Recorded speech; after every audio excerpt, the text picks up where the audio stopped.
যেখানে বসে আঁকা হতো ইরান ধ্বংসের নীল নকশা, সেই আমিরাতের দম্ভের কবর রচনা করেছে খামেনির প্রতাপশালী যোদ্ধারা। মধ্যপ্রাচ্যের লিটল স্পার্টা নামে পরিচিত আমিরাত এতদিন নিজেকে দেখিয়েছে অপ্রতিরোধ্য সামরিক ও অর্থনৈতিক শক্তি হিসেবে।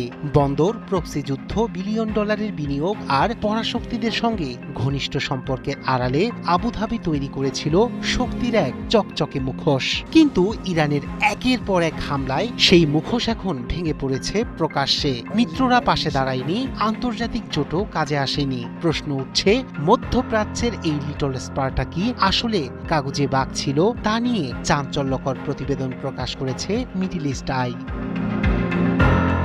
মধ্যপ্রাচ্যের রাজনীতিতে দীর্ঘদিন ধরেই সংযুক্ত আরব আমিরাতকে দেখা হতো এক উদীয়মান শক্তি হিসেবে। ছোট ভৌগোলিক আয়তন হলেও সামরিক সক্ষমতা, বৈশ্বিক বিনিয়োগ এবং আঞ্চলিক প্রভাব বিস্তারের কারণে দেশটিকে বলা হতো লিটল স্পার্টা। কিন্তু ইরান আমেরিকা সংঘাত ঘিরে সাম্প্রতিক উত্তেজনা সেই শক্তির মুখোশে বড় ধরনের ফাটল ধরিয়েছে। মিডল ইস্ট আইয়ের প্রতিবেদন বলছে, দীর্ঘদিন ধরে বন্দর নির্মাণ, বিশ্বজুড়ে বিনিয়োগ, প্রক্সি নেটওয়ার্ক গড়ে তোলা এবং পরাশক্তিগুলোর সঙ্গে কৌশলগত সম্পর্ক বজায় রেখে নিজেদের ভৌগোলিক দুর্বলতা আড়াল করার চেষ্টা করেছে আমিরাত। ইয়েমেন থেকে সুদান পর্যন্ত বিভিন্ন অঞ্চলে ছায়াযুদ্ধের মাধ্যমে নিজেদের প্রভাব বিস্তার করে আবুধাবি এই বার্তাই দিতে চেয়েছিল যে তারা মধ্যপ্রাচ্যের নতুন শক্তি কেন্দ্র।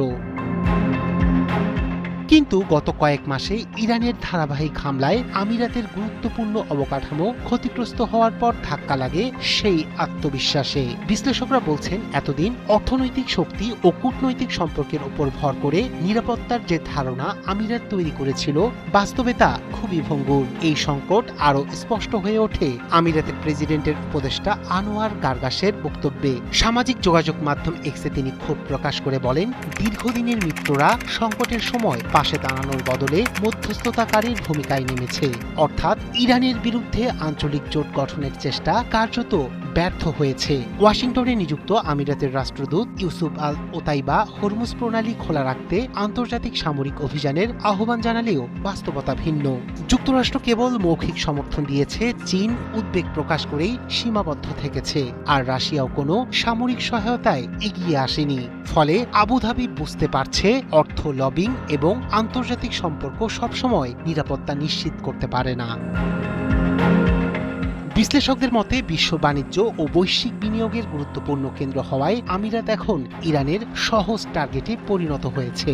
একটি হামলার মাধ্যমেই তেহরান আন্তর্জাতিক বিনিয়োগকারীদের কাছে বার্তা দিতে সক্ষম হয়েছে যে আমিরাতও ঝুঁকির বাইরে নয়। বিশ্লেষকরা বলছেন, সৌদি আরব, কাতার, ওমান, কুয়েত ও বাহরাইনের সঙ্গে বাস্তব ভিত্তিক নিরাপত্তা জোট গড়ে তোলাই এখন আমিরাতের সবচেয়ে কার্যকর পথ। কারণ লিটল স্পার্টা একা দাঁড়িয়ে থাকার যে ধারণা, ইরানের সাম্প্রতিক হামলা সেটিকেই সবচেয়ে বড় চ্যালেঞ্জের মুখে ফেলেছে।